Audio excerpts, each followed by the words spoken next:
Bonjour à tous. Est-ce que vous m'entendez? Est-ce que le son est bon? Bonjour, j'espère que vous allez tous bien. Donc, nous allons commencer avec ce nouveau chapitre dont l'intitulé est la recherche en thérapie, ou en thérapeutique. Donc, nous allons nous intéresser à comment commence la recherche thérapeutique ou quel est le point de départ de la recherche thérapeutique, comment on arrive à trouver de nouvelles molécules thérapeutiques. Est-ce que le son est bon? Est-ce que je peux avoir un retour? Oui, madame, bonjour. Oui, madame. Très bien, bonjour à tous. Donc, je reprends. L'intitulé de ce cours est la recherche en thérapeutique. Je vous ai dit, bon, vous excusez, ma voix est un petit peu enrouée parce que j'ai pris froid. Mais normalement, vous m'entendez suffisamment bien. Donc, la recherche en thérapeutique, nous allons parler aujourd'hui dans ce cours de comment se fait ou du processus qui amène à la découverte de nouvelles molécules thérapeutiques. Alors, bien sûr, nous allons commencer par un petit historique, donc des petits rappels historiques, donc vers la fin du 19e siècle. La recherche de nouveaux médicaments a débuté avec la synthèse de très nombreuses molécules chimiques. Pourquoi? Parce que c'était la période où il y avait l'essor de la synthèse chimique ou de la recherche, du moins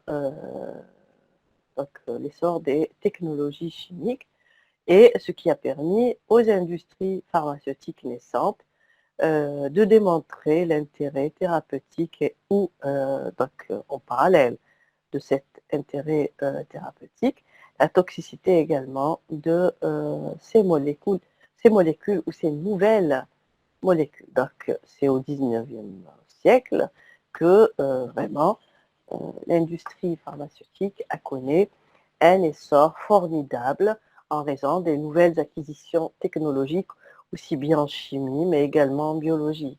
D'accord? Où à cette époque également, on s'est attelé à avoir quelque chose de balisé, donc des méthodes bien déterminées, aussi bien pour l'étude pharmacologique, mais également pour déterminer la toxicité des molécules.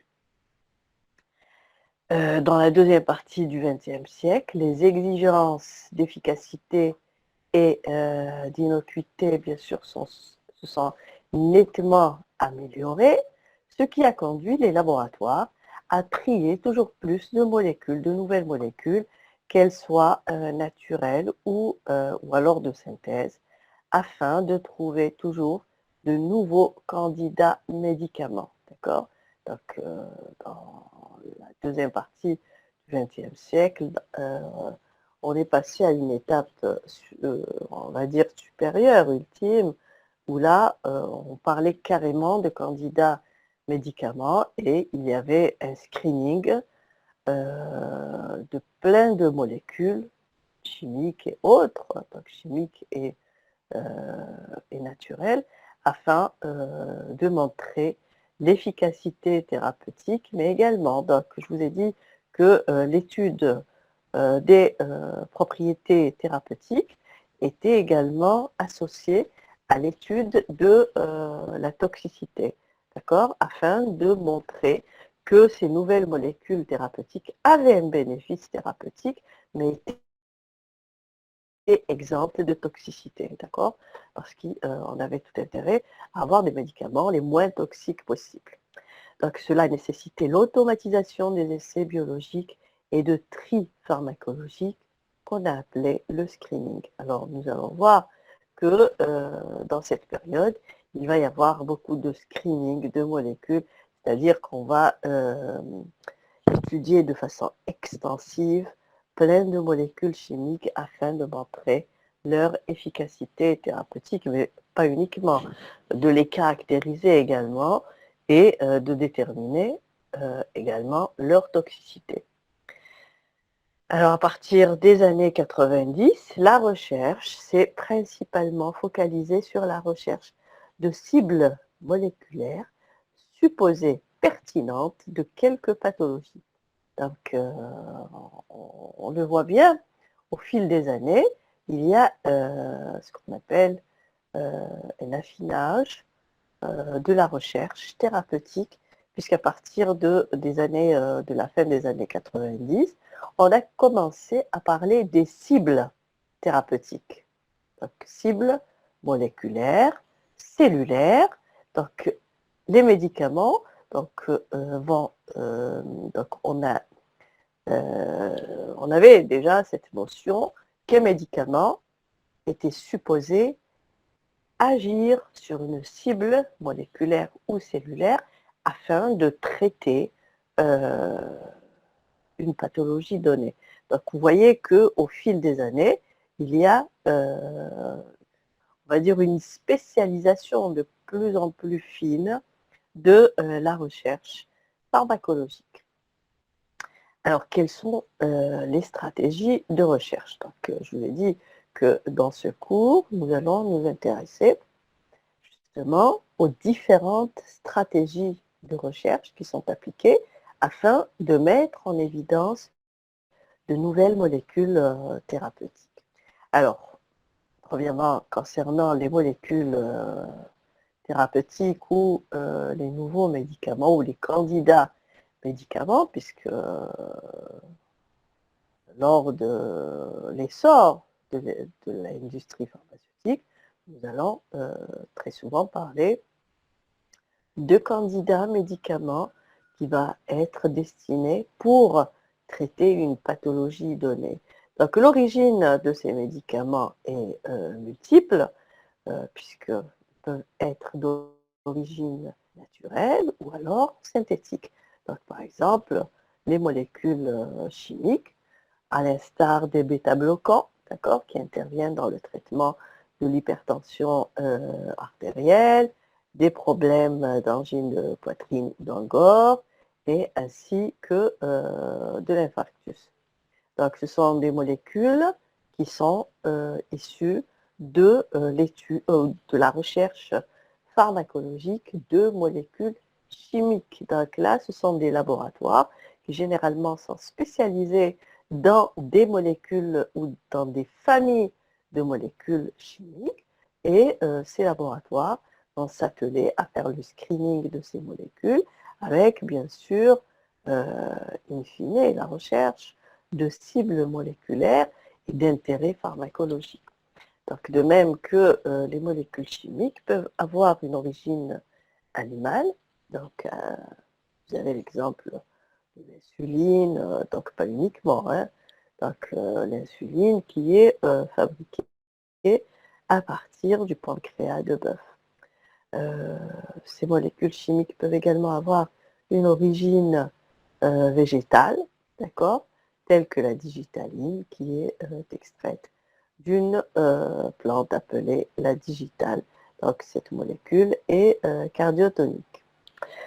Les médicaments peuvent également avoir une origine minérale, telle que l'hydroxyde d'aluminium, d'accord, qui sont les hydroxydes d'aluminium qui sont notamment utilisés dans le traitement de l'ulcère. Donc ce sont des minéraux en fait qui vont être utilisés afin de calmer ces douleurs, de réduire d'abord le pH, de neutraliser le pH acide à l'origine de la corrosion de la paroi de l'estomac et en parallèle à cela va conduire à une baisse des douleurs abdominales. Les molécules chimiques peuvent avoir également une origine biotechnologique, d'accord? Donc, c'est la technologie qui permet, par exemple, de mettre au point des hormones recombinantes. Alors, des dérivés sanguins, on a vu, donc, par exemple, on peut avoir l'albumine qu'on va extraire du sang et qui va constituer en elle-même. Donc, on peut avoir l'albumine, les plaquettes, donc ce sont des immunoglobulines également qui vont constituer en elles-mêmes Donc ces molécules vont constituer, même ces molécules et ces cellules vont constituer un médicament, et ce médicament sera bien entendu d'origine sanguine, donc c'est un dérivé sanguin qui peut être utilisé en pharmacologie. Alors la découverte en règle générale d'une nouvelle molécule thérapeutique, et donc ça peut être le résultat du hasard. Donc par exemple dans un laboratoire, on peut travailler sur une molécule, puis on va se rendre compte, donc c'est vraiment le fruit du hasard, on va se rendre compte que cette molécule a un effet thérapeutique sur dans le traitement d'une pathologie donnée. D'accord? Donc par exemple, on va utiliser, je donne un exemple, une molécule naturelle pour corriger donc un problème ou un défaut physiopathologique, et on va se rendre compte, par exemple, corriger l'hypertension, et on va se rendre compte que cette même molécule a un effet, par exemple, sur l'agrégation plaquettaire, par exemple, ou alors elle va traiter un problème hépatique. Donc, ça peut être la mise au point ou la découverte d'une nouvelle molécule thérapeutique, peut être le fruit du hasard, tout simplement. Donc, le deuxième le deuxième processus qui permet la découverte de nouvelles molécules, c'est le screening systématique de molécules. Et ça, c'est généralement l'objet des laboratoires de chimie, d'accord, aussi bien donc celui-là que la synthèse chimique. Donc ce sont généralement des laboratoires de chimie qui sont spécialisés, par exemple, dans une famille de molécules ou de plusieurs molécules. Donc on va screener, donc caractériser différentes molécules, et on va se rendre compte au fil donc des recherches que une molécule va présenter un intérêt thérapeutique de par sa structure, par exemple. D'accord? Par exemple, on sait qu'une molécule ayant une structure ou appartenant à une famille de molécules chimiques a des propriétés thérapeutiques, et le screening qui va se faire donc de façon à l'échelle du laboratoire va montrer que, par exemple, une ou deux ou trois molécules lors de ce screening vont cibler, vont être capables de corriger des problèmes de santé ou alors des dysfonctions d'organes ou métaboliques ou autres. De même que la découverte de ces nouvelles molécules thérapeutiques peut être à l'issue d'une synthèse chimique. Donc dans ce cas, bon, là aussi, ce sont des recherches qui concernent les laboratoires de chimie, d'accord, qui sont spécialisés dans la synthèse chimique, et à l'issue de ces recherches, on peut être devant une molécule ou un candidat médicament qui va présenter des propriétés thérapeutiques vis-à-vis d'une pathologie donnée.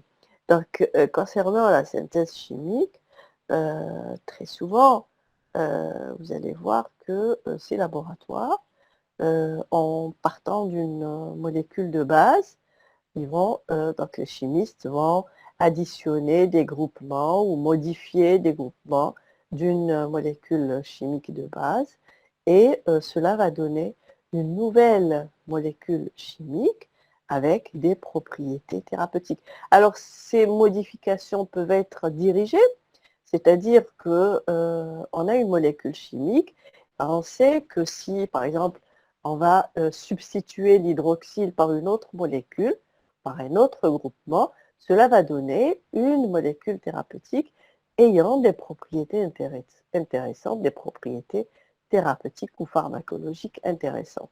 Donc ce sont des études ciblées qui ne se font pas au hasard et qui permettent là aussi de mettre au point de nouveaux candidats médicaments. Dernier aspect, donc il concerne la recherche dirigée à partir des médicaments ou d'une substance naturelle. Donc là, c'est ou alors un médicament déjà préexistant qu'on va tester sur d'autres pathologies, donc un médicament qui a déjà une indication thérapeutique, et on va tester parce que donc la structure, par exemple, chimique du médicament pourrait laisser penser que cette molécule pourrait avoir un effet thérapeutique sur une autre pathologie. Donc on va essayer de tester ce médicament pour traiter une autre pathologie, et dans certains cas, on va trouver qu'effectivement la molécule en question a un effet, a un bénéfice thérapeutique, donc qu'elle soit molécule chimique ou alors donc, médicament chimique ou alors molécule naturelle. Alors, les stratégies de recherche, telles qu'on vient de le voir, sont différentes selon le contexte, les pathologies étudiées, l'historique et selon les moyens développés par les laboratoires pharmaceutiques. Elles sont bien entendu en constante évolution, d'accord, puisqu'elles vont être au diapason de l'essor des technologies, d'accord, actuelles et propres à chaque industrie pharmaceutique. Les plus grandes industries pharmaceutiques explorent en parallèle plusieurs stratégies dans chaque domaine thérapeutique pour accroître leurs chances de succès.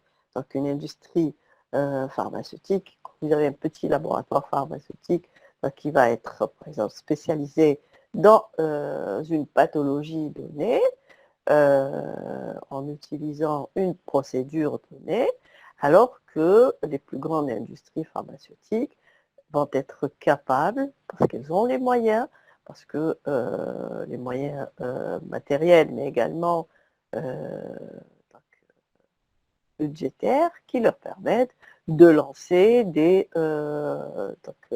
une recherche pharmacologique de plus grande envergure.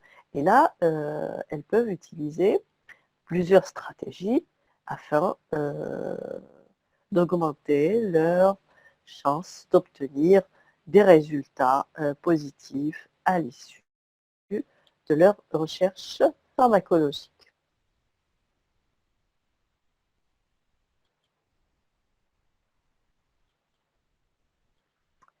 Alors, on va commencer d'abord par l'une des premières stratégies qui peut conduire à la mise au point des nouveaux médicaments. Alors, elle concerne les stratégies guidées par la rentabilité économique avec une originalité faible.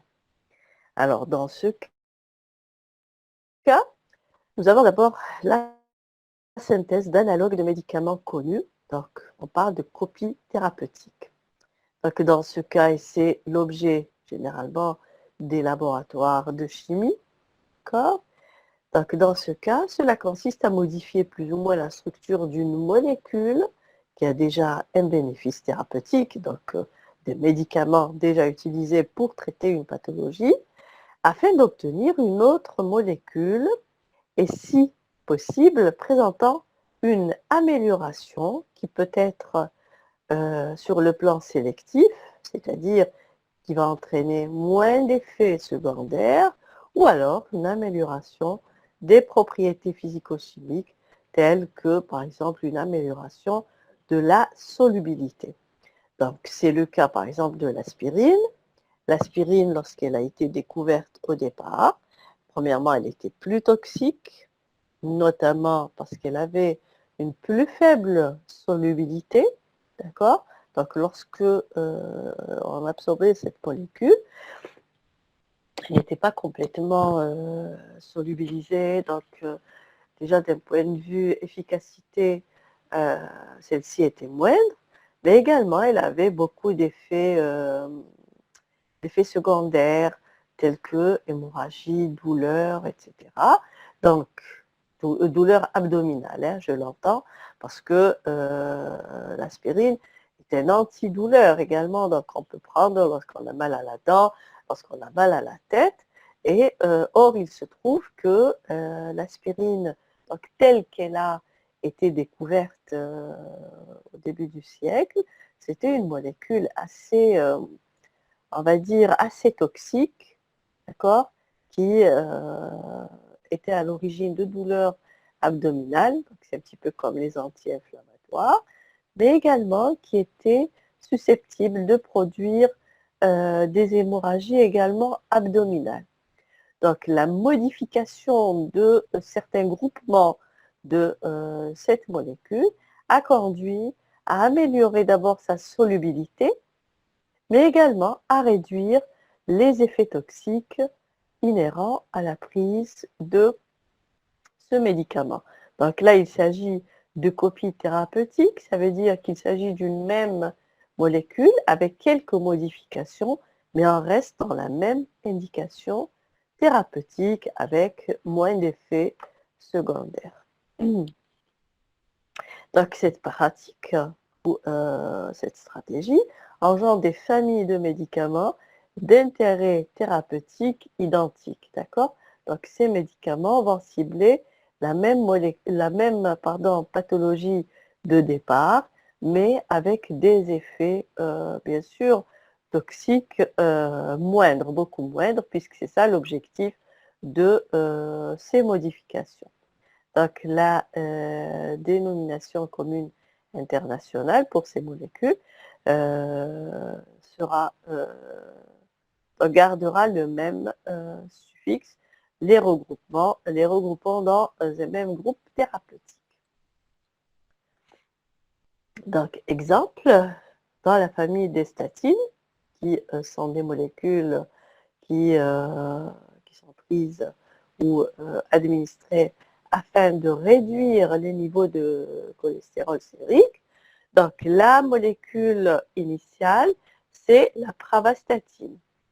De cette molécule en découlaient plusieurs molécules, donc la cérivastatine, qui a été retirée en 2001 en raison d'effets secondaires, d'accord, et qui va être améliorée. Donc, lorsqu'on dit améliorée, ça veut dire qu'il va y avoir, ou cette amélioration va concerner la modification de certains groupements au niveau de sa structure chimique. Donc, cette molécule a été améliorée pour donner l'atovarstatine, la fluvastatine, etc. Donc, différentes molécules, toujours en essayant de réduire au maximum les effets secondaires. Donc, la molécule de départ, avec une indication thérapeutique bien déterminée, et au fil des années, au fil des recherches également, il va y avoir une modification de la structure. Bien sûr, ce sont des modifications minimales, ça peut être un hydroxyle ou alors un hydrogène qui va être retiré ou substitué pour donner des molécules, l'objectif étant de produire ou de synthétiser des molécules moins toxiques. Alors, deuxième stratégie, ça va être la mise au point sur le marché d'un médicament, d'accord, qui est déjà sur le marché, mais avec une nouvelle indication thérapeutique.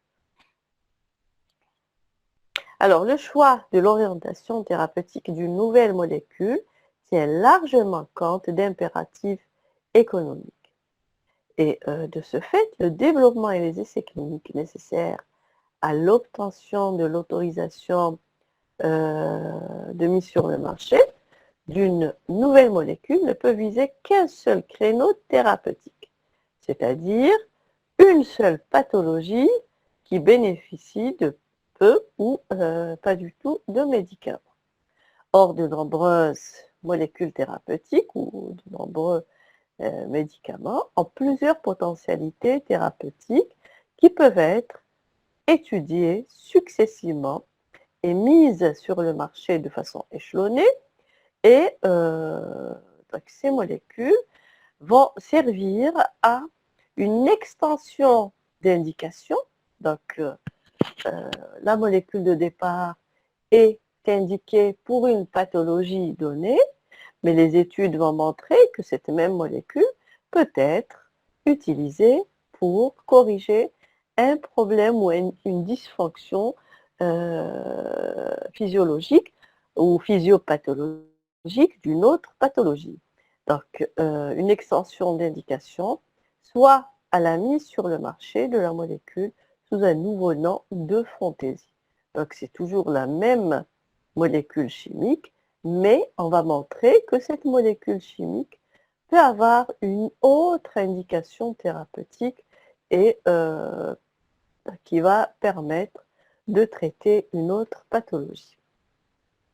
Donc, exemple, les anti-inflammatoires non stéroïdiens, qui regroupent des molécules telles que l'aspirine, l'indométhacine, l'ibuprofène et le kétoprophène. Donc, leur, on va dire, leur indication thérapeutique initiale concernait l'effet leur propriété anti-inflammatoire, donc leur potentiel anti-inflammatoire, mais au fil des années, on s'est rendu compte que ces mêmes molécules pouvaient avoir d'autres indications thérapeutiques ou d'autres effets, tels que les propriétés antalgiques donc, et antipyrétiques, donc réduction de la douleur, réduction de la température, donc un effet antipyrétique et anti-antalgique, mais également un effet anti-agrégant. Donc, vous savez très bien que l'aspirine, par exemple, donc, qui est commercialisée avec différents dosages, d'accord? Le dosage de 500 mg et de 1000 mg qui concerne l'indication antipyrétique et anti-antalgique ou antalgique, donc afin de réduire la douleur et la température.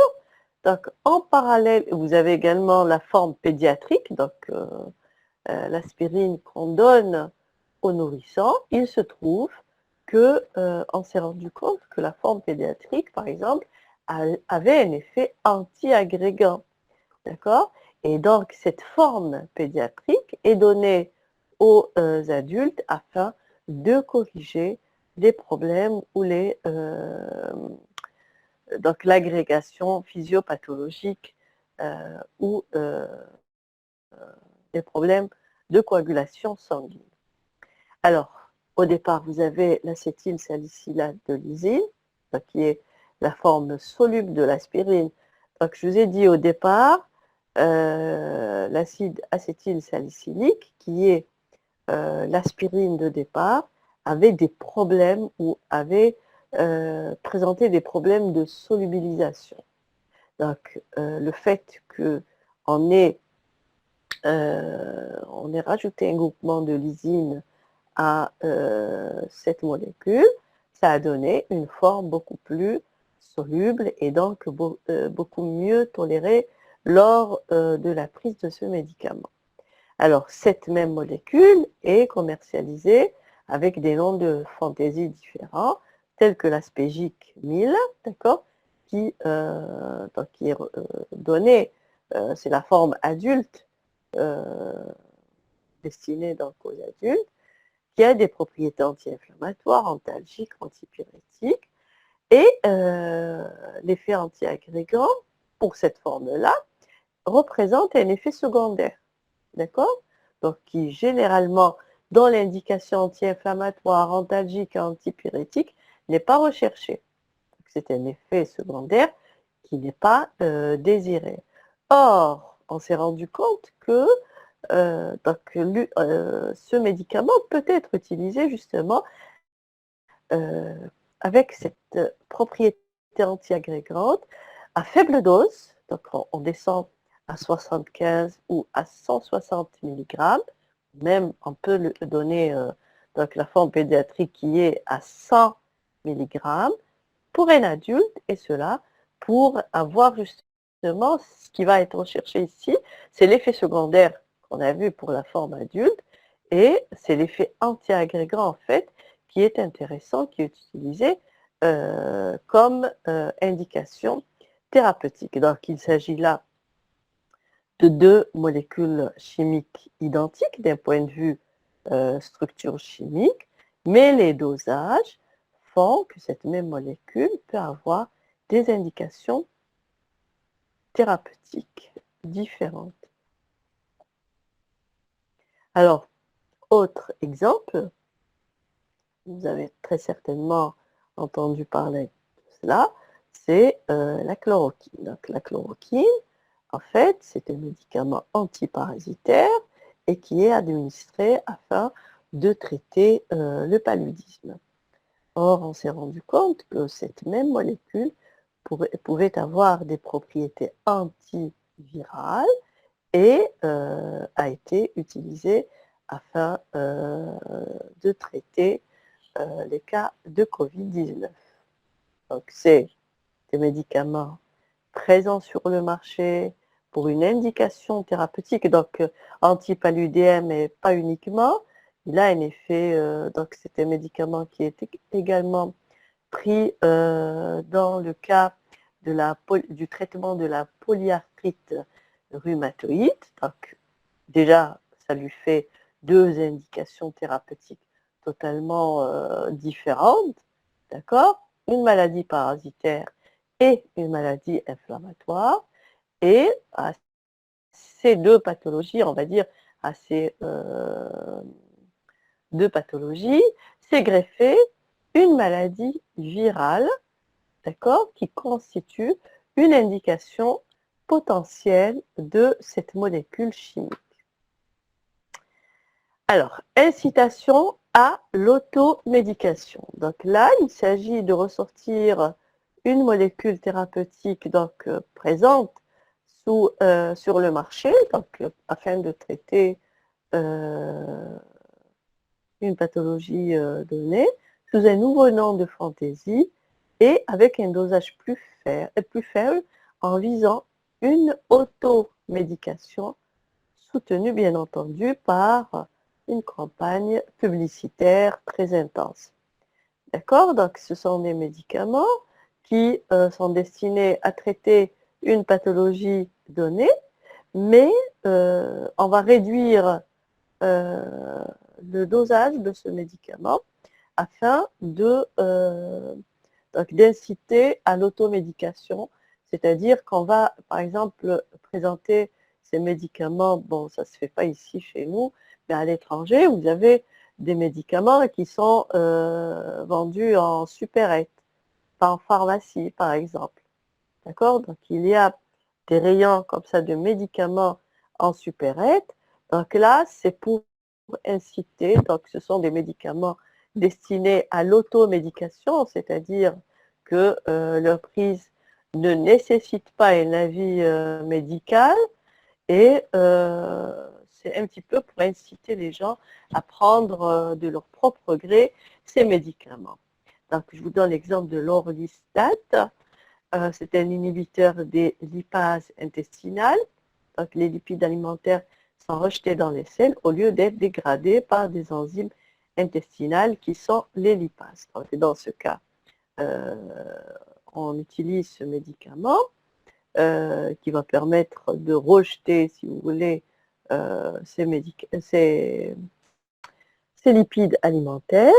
Et sur le marché, on va dire, on va mettre sur le marché le Xénical qui contient 120 mg, donc un dosage plus faible d'orlistat.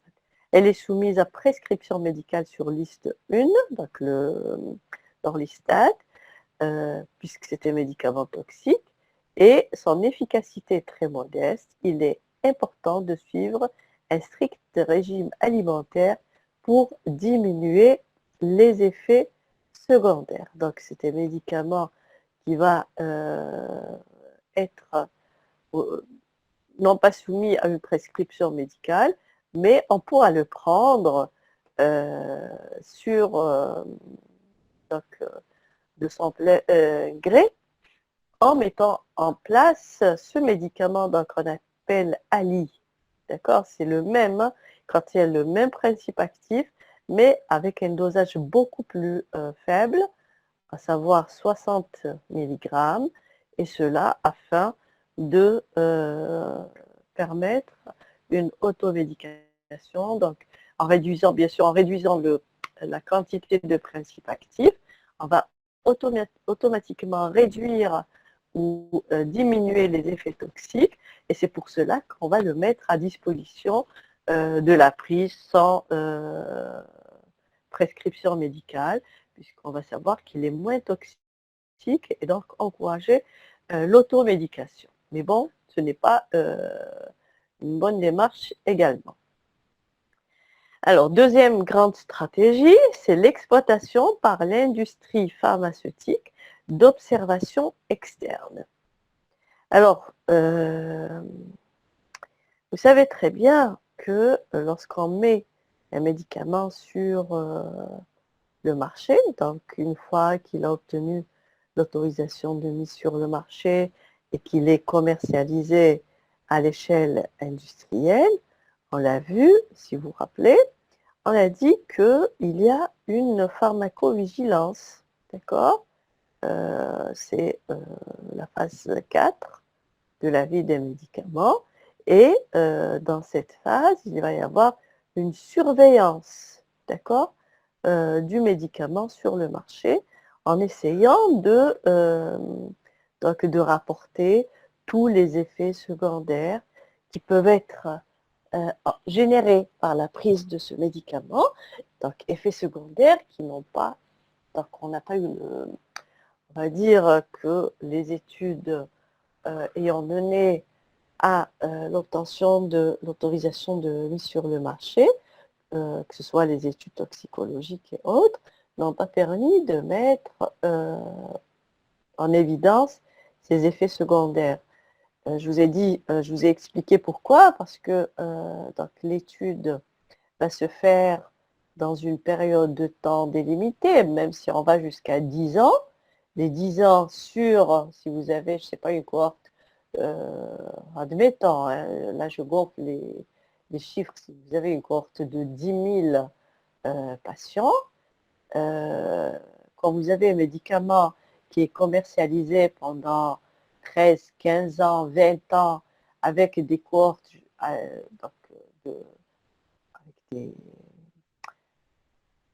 des nombres de patients qui dépassent les millions, là vous avez des effets qui peuvent apparaître, d'accord? Puisque la période de surveillance est beaucoup plus allongée, le nombre de malades est beaucoup plus important, donc lors de la mise sur le marché, il peut y avoir des effets secondaires qui n'ont pas été répertoriés ou mis en évidence lorsque toutes les études qui concernent l'innocuité du médicament a été menée. C'est pour cela qu'il y a cette pharmacovigilance qui va surveiller le médicament. Et vous savez très bien que lorsque ces effets secondaires sont très importants et on va par exemple constater qu'il y a plus de risques que de bénéfices, là le médicament est carrément retiré du marché. D'accord? S'il y a beaucoup de mortalité, s'il y a beaucoup d'effets secondaires, s'il y a beaucoup d'effets secondaires sur la descendance, par exemple, on va retirer le médicament.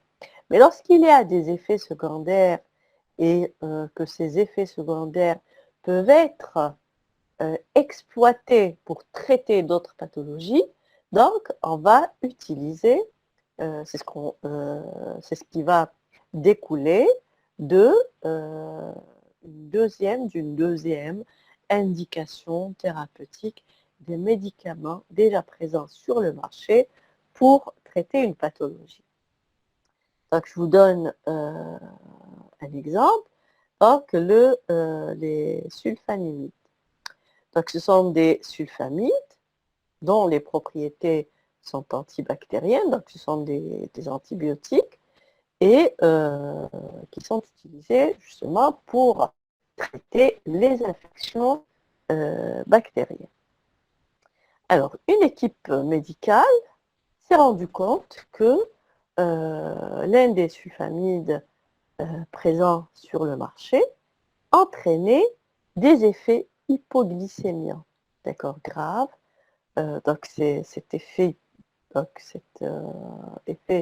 hypoglycémiant pouvait être très très important, d'accord, jusqu'à avoir donc, un effet pronostic grave sur les patients. Et justement, on a essayé de ce fait d'utiliser cet effet secondaire comme étant une indication thérapeutique par la suite afin de traiter cet état. Donc de plus, un pharmacologue a fait la découverte fondamentale que les animaux sans pancréas ne faisaient pas d'hypoglycémie lors de la prise de ce sulfamide, ce qui montre que les sulfamides sont hypoglycémiants, favorisant de ce fait la sécrétion d'insuline. Donc, ce qui a conduit à la mise sur le marché de cette même molécule, mais avec une nouvelle indication, bien sûr avec de nouveaux noms de fantaisie, permettant d'utiliser cette même molécule, mais pour une indication autre que l'indication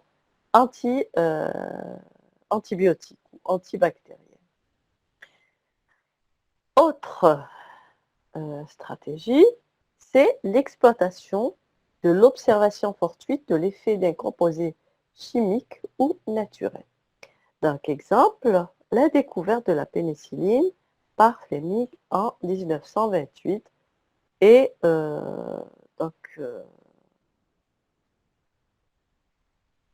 qu'est-ce qui va conduire à la mise au point de ce nouveau médicament? En fait, Fleming va constater que les boîtes de pétri dans lesquelles il faisait pousser des staphylocoques ont été contaminées par des colonies, donc de couleur blanc verdâtre, donc d'aspect cotonneux, et ce sont des souches d'un champignon microscopique appelé Penicillium notatum. Donc, bien sûr, donc ces constatations vont pousser cet auteur à faire des observations, à savoir le fait que le développement de ce staphylocoque était inhibé par le fait que ce champignon était à côté, donc, à proximité de la colonie de staphylocoque. Donc, de ce fait, il va émettre l'hypothèse qu'une substance issue ou sécrétée par le champignon avait un effet inhibiteur sur le développement du staphylocoque. Donc, il va appeler cette substance pénicilla. Et en 1940, un autre chercheur va réussir à produire 100 mg de cette substance inhibitrice du développement du staphylocoque. Donc, il injecte une dose mortelle de streptocoque. Donc là, c'est le début des expérimentations. Une dose mortelle donc, de staphylocoque est injectée à un lot de 8 souris qui survivent grâce à l'injection ou l'administration de cette substance donc, qui sera appelée par la suite pénicilline. Par la suite, donc, ils vont passer à l'utilisation humaine. Donc, ils vont voir que cette substance a un effet bénéfique ou thérapeutique chez des souris infectées par le staphylocoque et ils vont réussir à guérir un nourrisson qui souffrait d'une infection du col du fémur en lui injectant justement cette substance pénicilline. Donc la pénicilline, et donc c'est de là que vont découler toutes les études qui vont servir à la mise au point des antibiotiques. Alors, le problème auquel ont été confrontés les auteurs, c'est que la pénicilline produite par cette souche de champignons était donc vraiment minime, donc pas exploitable à l'échelle industrielle pour fabriquer un médicament. De ce fait, donc les chercheurs vont rentrer en relation avec une usine spécialisée dans l'épuration biologique des eaux usées. Et donc là aussi, ça ne va pas aboutir à fournir quelque chose d'important. Et un jour, une femme va apporter à l'usine un melon comportant sur sa surface une moisissure inhabituelle. Les chercheurs vont analyser cette moisissure, appelée Penicillium chrysogenum, et découvrent qu'elle a la capacité de produire 200 fois plus de pénicilline que Penicillium notatum. Donc, ils vont découvrir une souche qui a une capacité plus importante de production de la pénicilline. La pénicilline est alors produite à l'échelle industrielle et ce sont les laboratoires Merck, Pfizer et Skip qui vont être les premiers à produire cet antibiotique.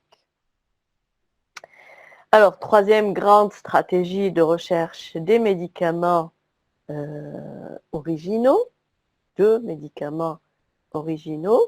Donc, cela, je vous ai dit que va se faire, on a parlé tout à l'heure du screening, d'accord? Ce screening va se faire sur des molécules naturelles ou alors des molécules chimiques. Donc, selon la spécialisation du laboratoire, vous pouvez avoir un laboratoire qui est spécialisé en chimie. Donc, ce laboratoire va faire plutôt le screening de molécules chimiques ou au contraire, un laboratoire spécialisé d'une pathologie. Et là, on va tester différentes molécules sur cette même pathologie afin de mettre un effet curatif. Alors, il s'agit soit de purifier à partir de sources biologiques ou chimiques un grand nombre de molécules chimiques afin de constituer une chimiothèque. Alors, le criblage ou le tri systémique ou streaming peut se faire selon deux stratégies globales. Donc, vous avez le criblage extensif ou le criblage ciblé. Alors, le criblage extensif est réalisé sans préjuger d'une orientation thérapeutique. Donc, généralement, c'est l'objet, je vous ai dit, des laboratoires spécialisés en chimie, d'accord? Et là, vous allez trouver, par exemple, des laboratoires qui sont, par contre, spécialisés d'une famille de molécules chimiques, d'accord? Ils vont faire comme ça des criblages extensifs ou un screening extensif de molécules chimiques. Donc, de ce fait, il s'agira de réaliser des essais in vitro permettant de quantifier l'affinité des molécules pour un grand nombre de cibles biologiques afin de trouver de nouvelles molécules chefs de file dont l'orientation thérapeutique sera bien entendu définie ultérieurement. Donc, ces laboratoires qui font le screening de molécules ou le criblage extensif vont permettre on va dire, de trouver des molécules chimiques. Et ces molécules chimiques, on va essayer de voir quelles sont leurs cibles, d'accord, biologiques, moléculaires ou cellulaires, afin d'identifier une indication thérapeutique potentielle. Et bien entendu, cette orientation thérapeutique va se faire ultérieurement dans des études de pharmacologie. Bien entendu, ce ne sont pas des laboratoires de chimie qui effectuent ces études-là. Le criblage ciblé, donc là, ce sont généralement des laboratoires qui sont spécialisés dans des pathologies données. Les essais sont réalisés dans un domaine thérapeutique bien particulier. Il s'agit d'un nombre beaucoup plus restreint d'essais à réaliser, puisque vous avez donc des molécules à tester sur une pathologie généralement. Mise en œuvre de nouvelles technologies, à savoir les biomédicaments. Donc, dans ce cas, cette étude ou cette stratégie consiste à produire de nouvelles gammes de médicaments obtenus par génie génétique, car inaccessibles par voie chimique. Donc, ce sont les biomédicaments, bien sûr, qu'il est impossible de synthétiser par voie chimique. Et là, on a bien sûr, on a recours à la biotechnologie. Donc, par exemple, lorsque vous avez des biomolécules qui sont, par exemple, l'insuline, recombinantes, par exemple, des molécules comme ça biologiques recombinantes qu'on va obtenir par biotechnologie, pas uniquement recombinantes, on peut également fabriquer ou synthétiser des molécules. Donc, vous avez par exemple une molécule biologique, et ce qu'on va utiliser de cette molécule biologique, c'est uniquement par exemple le site actif, d'accord, qui est intéressant en thérapeutique, et c'est par des méthodes biotechnologiques qu'on va isoler uniquement le site actif ou autre afin de traiter une pathologie donnée. Alors, bien entendu, les études vont se faire sur deux aspects majeurs, d'accord, vont concerner deux aspects majeurs, les essais in vitro, qui sont obligatoirement complétés par des essais in vivo sur des modèles d'animaux. Alors, les essais in vitro sont réalisés sur des cibles connues pour le rapport avec la pathologie visée. Donc, exemple, on va tester des molécules sur le récepteur à dopamine lorsqu'on va rechercher, par exemple, des médicaments pour traiter la maladie de Parkinson. Ou alors sur des micro-organismes, des parasites, des cellules en culture, d'accord, afin, par exemple, de mettre au point des molécules, des antibiotiques ou alors des médicaments antiparasitaires, ou encore, par exemple, des pathologies comme le cancer, donc des molécules antitumorales, par exemple.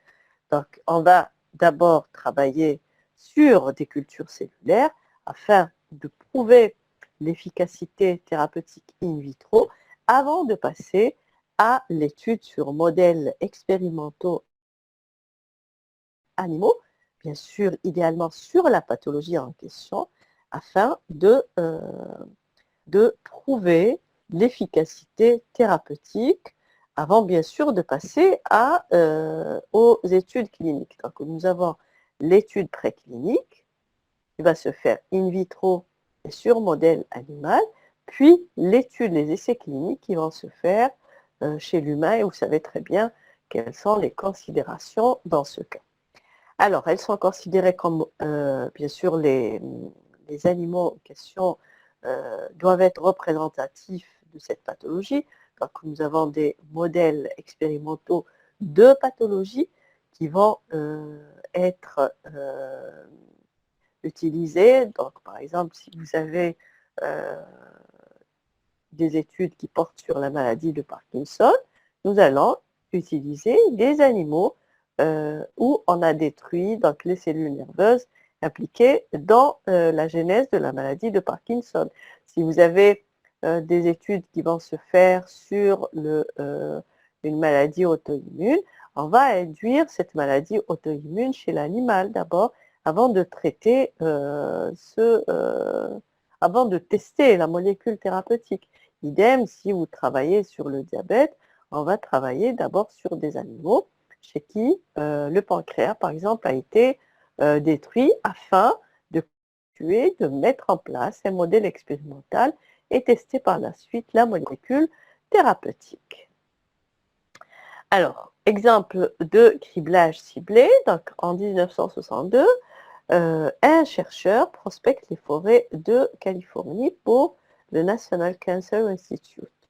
Le criblage d'extraits d'écorce-tifs du Pacifique sur des cellules cancéreuses a montré que ces extraits étaient capables de ralentir la croissance tumorale. Le principe actif a été caractérisé et appelé paclitaxel. Et 17 ans plus tard, un autre auteur montre que ce principe actif agit sur la formation du fuseau mitotique. Donc là, on montre d'abord son effet. Donc, il va inhiber la progression, la prolifération des cellules tumorales. Et 17 ans plus tard, on va mettre au point le mécanisme d'action. Donc, on va montrer que cet effet inhibiteur de la progression tumorale se fait en fait par une inhibition de la formation du fuseau mitotique. En 1983, les études cliniques sont prometteuses, mais problème, la production de ce principe actif a un rendement extrêmement faible, d'accord? Puisque le sacrifice stéllaire, centenaire, imaginez, ne fournit que 300 mg de paclitaxel, donc ce qui va correspondre à une dose de médicament. Donc c'est énorme comme ce que va constituer. Donc si on doit produire à l'échelle industrielle ce médicament, on va détruire des forêts de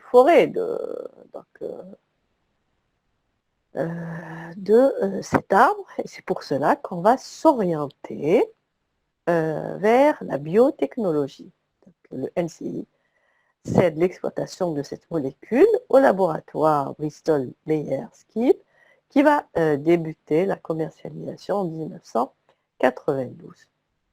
Donc, une équipe du CNRS va réaliser une production hémisynthétique à partir d'aiguilles de l'IF européen en collaboration avec le laboratoire Sanofi Aventis. Donc, cette équipe va réussir à isoler un précurseur actif permettant la synthèse du docétaxel, qui est 2 fois plus actif que la molécule d'origine et qui va être commercialisé en 1995 sous le nom de Taxotere.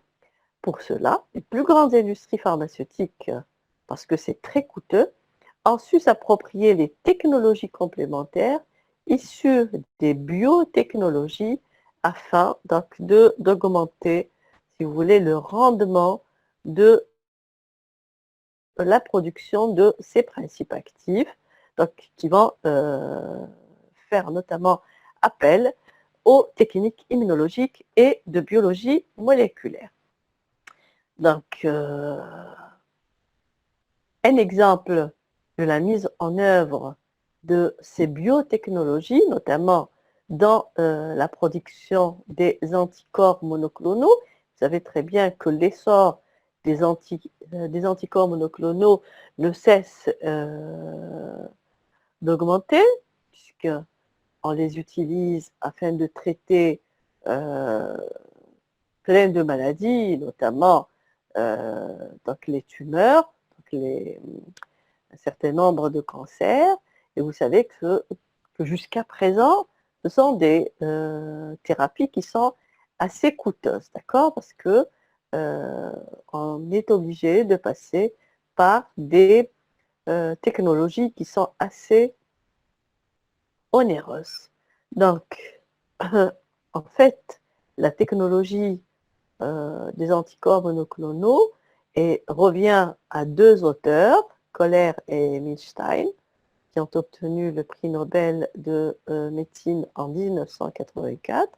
Et ce sont eux qui ont mis au point la technique des hybridomes. Donc, il s'agit de la fusion de lymphocytes B, donc plasmocytes, qui sont producteurs d'anticorps, et donc fusion de ce lymphocyte B avec une cellule tumorale de myélome. Donc, cela conduit à la formation d'une cellule hybride qui va être capable, donc c'est une cellule immortalisée, et qui va avoir les caractéristiques phénotypiques du plasmocyte, et elle va conduire à une production, sécrétion de quantités illimitées d'anticorps monoclonaux. Alors, de nombreux anticorps monoclonaux dirigés spécifiquement contre une protéine de l'organisme ont été mis sur le marché ces dernières années en tant que médicaments. Bien sûr, je vous ai dit que ces anticorps monoclonaux ciblaient le traitement d'un certain nombre de pathologies, notamment les cellules cancéreuses ou les cancers. Il participe à l'évolution de la thérapie anticancéreuse et immunosuppressive, puisqu'effectivement, nous avons également, et c'est également utilisé en tant que thérapie anticancéreuse, par exemple, vous avez les anti-TNF, etc., donc qui sont des molécules utilisées dans le traitement d'un certain nombre de pathologies, mais simplement, ça reste des thérapies assez onéreuses, donc assez chères. Les anticorps monoclonaux sont des protéines de haut poids moléculaire.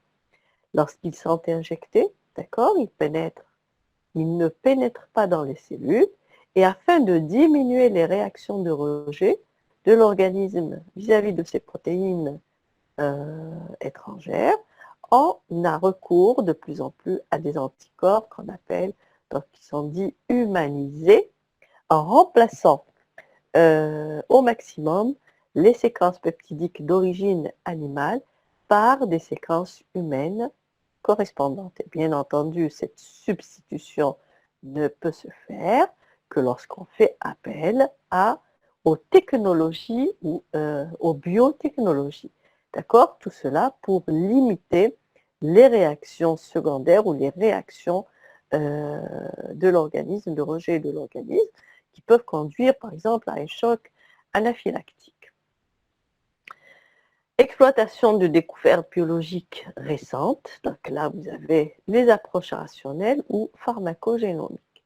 La connaissance de la structure précise et du rôle des diverses protéines a permis la conception de nouveaux médicaments avec une approche rationnelle, c'est-à-dire en visant d'emblée une cible moléculaire précise, donc cible moléculaire précise, dont on connaît l'implication dans un état pathologique.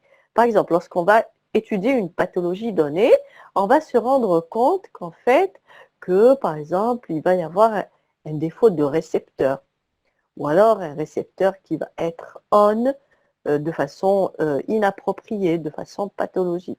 Donc, le fait que l'on sache, donc ça peut être un récepteur, ça peut être une protéine intervenant dans le métabolisme, une protéine intervenant dans une voie de signalisation. D'accord? Donc le fait d'étudier les mécanismes moléculaires des pathologies, on arrive à identifier, mais d'une façon extrêmement fine, des cibles moléculaires thérapeutiques. Donc on va mettre au point des médicaments, de nouvelles molécules qui vont cibler exactement ce qui pose problème dans une pathologie, que ce soit un récepteur, que ce soit un effecteur dans une voie de signalisation ou un effecteur impliqué dans une voie métabolique. Donc dès le départ, on connaît le défaut, pourquoi ou faisant l'étiologie de la pathologie en question et connaissant, en allant avec cette information précieuse, on va mettre au point une molécule, qu'elle soit chimique ou biotechnologique ou une molécule naturelle, et on va cibler directement cette molécule vers sa cible moléculaire. Donc dès le départ, on sait exactement ce qui ne marche pas et avec cette molécule thérapeutique, on va aller directement cibler le problème et traiter le problème qui est à l'origine de la pathologie. Par exemple, dans une pathologie, par exemple, on peut cibler un récepteur. Donc, je vous ai dit qu'un récepteur, par exemple, qui pose problème, on peut, s'il est suractivé, par exemple, on va le bloquer avec une molécule thérapeutique afin de traiter la pathologie en question. Par exemple, vous savez très bien qu'un certain nombre de pathologies ont une étiologie inflammatoire ou alors un stress oxydatif majoré. Et dans ce cas, on peut réduire cette pathologie ou traiter la pathologie en allant traiter ce qui est à l'origine. Par exemple, réduire le stress oxydatif en utilisant un antioxydant ou alors un anti-inflammatoire afin de traiter. Donc, l'étude ou la mise en évidence des mécanismes moléculaires inhérents à la pathogénèse d'un certain nombre de maladies a conduit à ces thérapeutiques ciblées qui vont corriger le défaut moléculaire qui est à l'origine de la genèse de la maladie en question. Donc ici, je vous donne un exemple qui va concerner les récepteurs H2 de l'histamine. Donc on va utiliser les antagonistes de ces récepteurs afin de traiter un certain nombre de pathologies. Alors l'histamine est issue de la décarboxylation de l'histidine.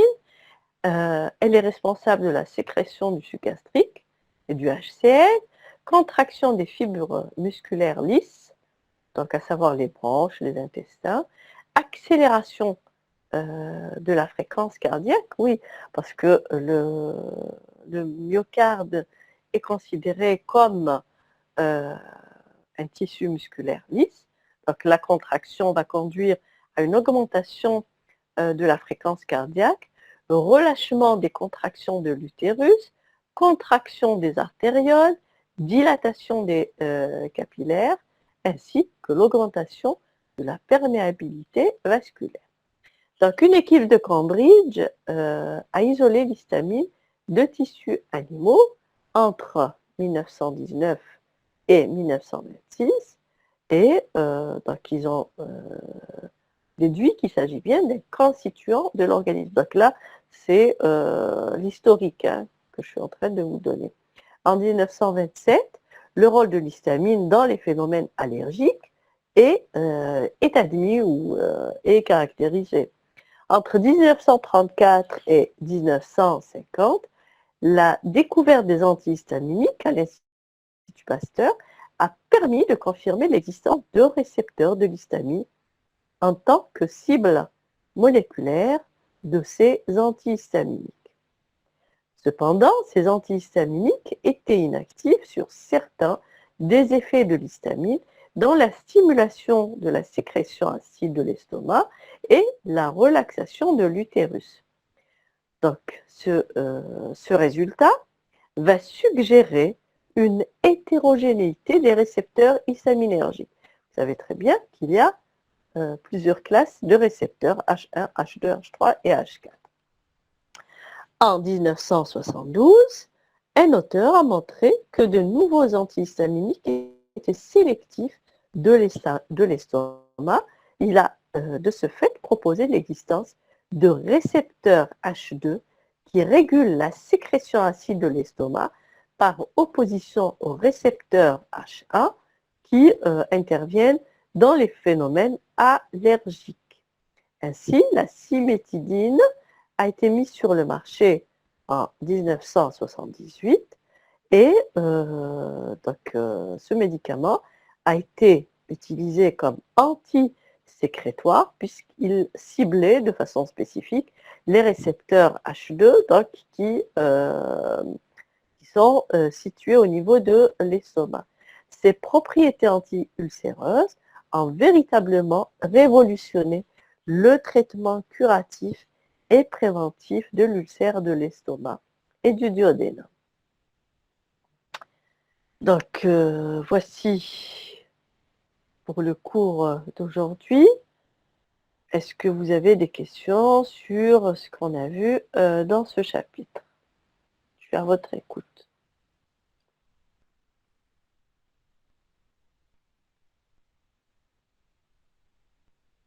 Vous êtes là?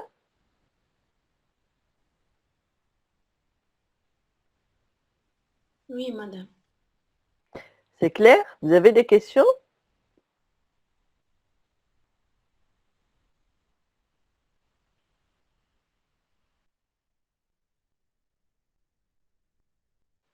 C'est clair pour tout le monde?